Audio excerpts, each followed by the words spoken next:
जय हिंद दोस्तों, कैसे हैं आप लोग। तो आज हम बात करने वाले हैं लोर सीजन 1 एपिसोड 1 के बारे में। दोस्तों, इस सीरीज में ऐसी कहानियां हैं जो कि सच्ची घटना पे आधारित है और हर एक कहानी देख के आपके रोंगटे खड़े हो जाएंगे। आज के एपिसोड का नाम है दे मीड अ टॉनिक। एपिसोड की स्टार्टिंग में हम एक कहानी देखते हैं जहाँ पे फैमिली की इंपॉर्टेंस बताई गई थी। दोस्तों, इस दुनिया में आप चाहे किसी से भी दोस्ती कर लें, फैमिली से बड़ा रिलेशनशिप किसी के साथ भी नहीं बन सकता। सन 1836 में सारा नाम की एक औरत थी जो कि न्यू हेवन में रहा करती थी। उसकी एक नीस थी मैरी, जिसे उसने अपने पास रहने के लिए बुला लिया था क्योंकि मैरी के माता पिता की हाल ही में मौत हो गई थी। सारा और मैरी एक दूसरे की फैमिली बन गए थे और उन दोनों को एक दूसरे की कंपनी काफी अच्छी लगती थी। जैसे ही साल बीतते गए वो दोनों इनसेपरेबल हो गईं। लेकिन एक सुबह जब वो दोनों सिलाई का काम कर रही थी तो अचानक मैरी जमीन पे गिर गई। सारा ने ये बात पता लगाने की कोशिश करी कि आखिर उसे क्या हुआ है, लेकिन उसे कुछ भी पता नहीं चल पाया। उसे लगा कि शायद कमजोरी के कारण वो फेंट हो गई होगी, लेकिन वो ये नहीं जानती थी कि उसे कुछ बीमारी हो गई थी। कुछ दिनों बाद मैरी ने अपना दम तोड़ दिया और अगले दिन उसे जमीन में गाड़ दिया गया। उसी रात को सारा को एक नाइटमेयर आया जहां उसने मैरी की आवाज सुनी और देखा कि वो ग्रेव के अंदर जिंदा है और मदद के लिए चिल्ला रही है। सारा की जब आंखें खुली तो उसने उस सपने को सच मान लिया और अगले दिन उसने चर्च के लोगों से वापस से उसकी ग्रेव खुदवाई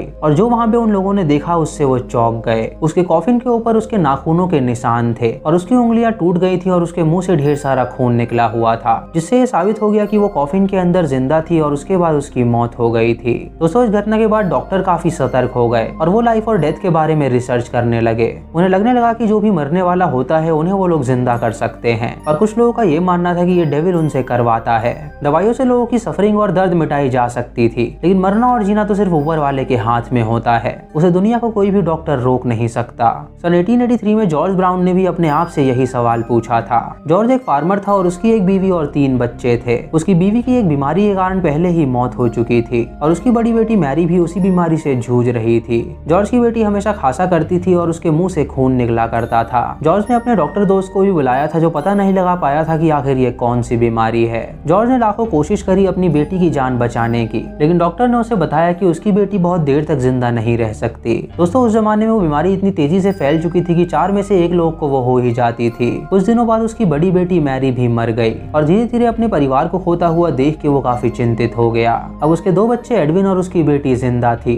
9 सालों तक सब कुछ ठीक रहा, लेकिन उसके बाद जब एडविन जिंदा हुआ तो उसकी शादी कराई गई और अचानक एक दिन फार्म में जब वो अपने पिता के साथ काम कर रहा था तो अचानक उसे खांसी होने लगी। उसके मुंह से खून भी आया जिसे उसने रुमाल से पोंछ लिया और जब उसके पिता ने उसका रुमाल देखा तो वो काफी डर गया। उसे पता लग गया कि उसे भी वही बीमारी हो गई है जो कि उसकी बीवी और बेटी को हुई थी। कुछ दिनों बाद जब एडविन की हालत बहुत ज्यादा खराब होने लगी तो उसने अपने बेटे और बहू से कहा कि वो दोनों कोलोराडो चले जाएं, जहाँ के डॉक्टर्स काफी अच्छे हैं जो कि उसका इलाज अच्छे से करेंगे। एडविन ने कहा कि फार्म में उनकी मदद कौन करेगा, तो उसकी बहन वहाँ पे आई और उसने कहा कि अपने पिता की मदद वो करेगी। ये सुन के एडविन अपनी बीवी को लेके इलाज करवाने के लिए कोलोराडो चला जाता है, लेकिन जॉर्ज की किस्मत इतनी खराब थी कि उसकी छोटी बेटी को भी वो प्लेग लग गया था। उसकी बेटी ने उस चीज से फाइट करने की कोशिश करी, लेकिन उसने भी अपना दम तोड़ दिया। इससे जॉर्ज काफी सदमे में आ गया था क्योंकि अब उसका सिर्फ बेटा और बहू ही बचे थे। दोस्तों, लेट 90s में जब कोई मरता था तो लोग उसे मरा हुआ नहीं मानते थे। उन्हें लगता था कि शायद वो इंसान दोबारा जिंदा हो जाएगा और इसीलिए सब लोग किसी को गाड़ने में काफी घबराते थे।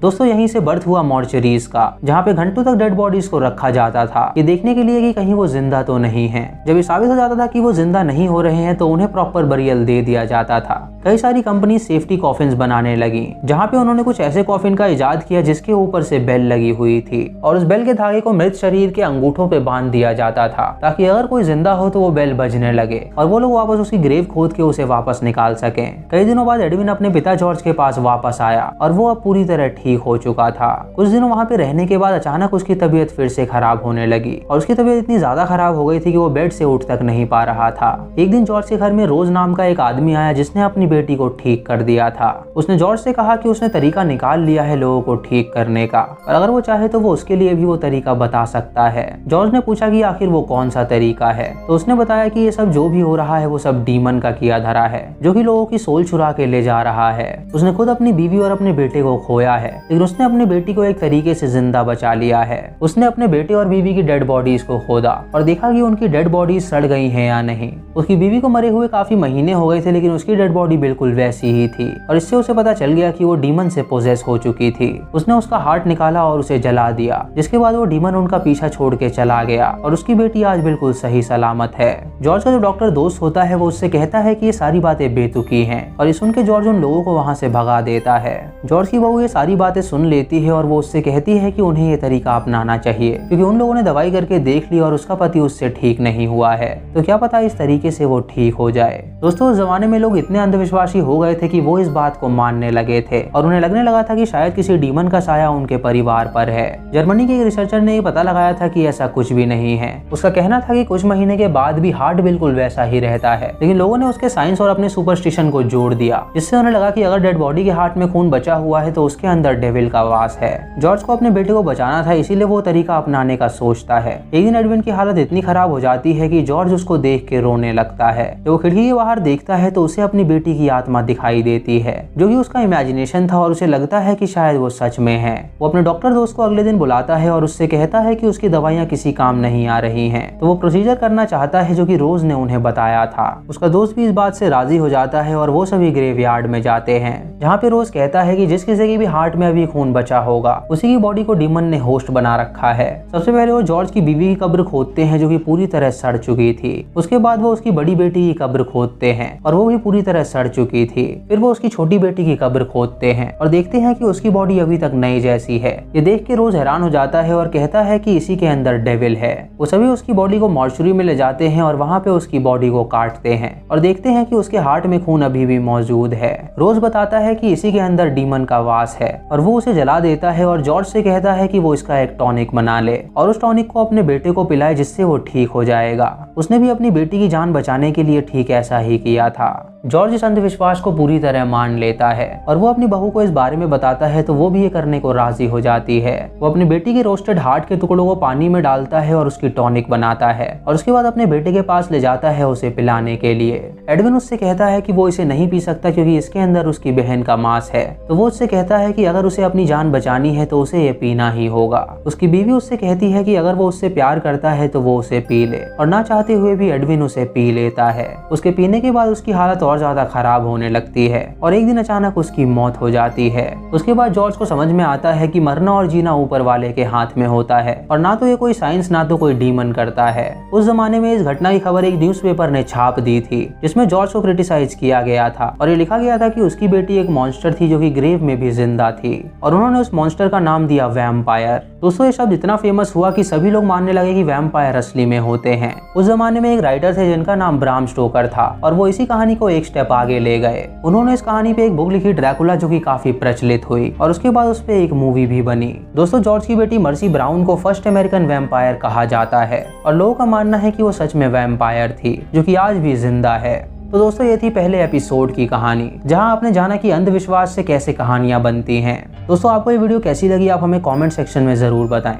चैनल पे नए हैं तो सब्सक्राइब करें और बेल आइकॉन दबाएं नोटिफिकेशंस के लिए, और मूवी लिंक्स के लिए आप हमें टेलीग्राम पे फॉलो कर सकते हैं। दोस्तों, वीडियो पसंद आई हो तो आप इसे लाइक और शेयर जरूर करिएगा और बहुत जल्द हम इसका सेकंड एपिसोड भी लेकर आने वाले हैं। तो दोस्तों, मैं मिलता हूँ आपको अगली वीडियो में, तब तक के लिए जय हिंद। हेलो गाइस, मेरे दोस्त की बहुत ही बढ़िया फिल्म रिलीज हुई है जिसका नाम है द मोरी।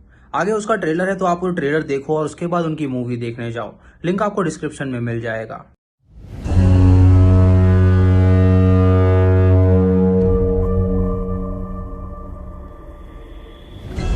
ये लोगों के दिमाग को अपने काबू में कर लेते हैं और फिर उनसे उनकी इंसानियत छीनने के लिए उन्हें इंसानों की लाश खाने का हुक्म दे देते हैं।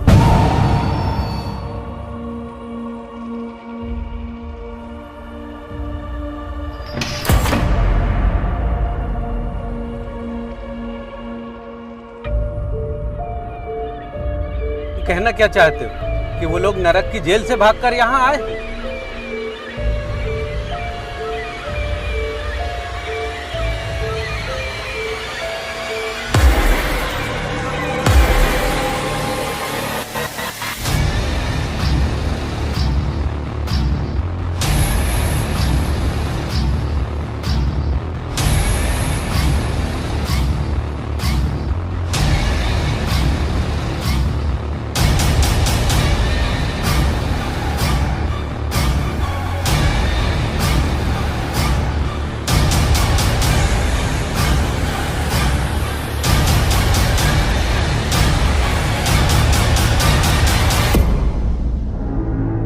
ईश्वर का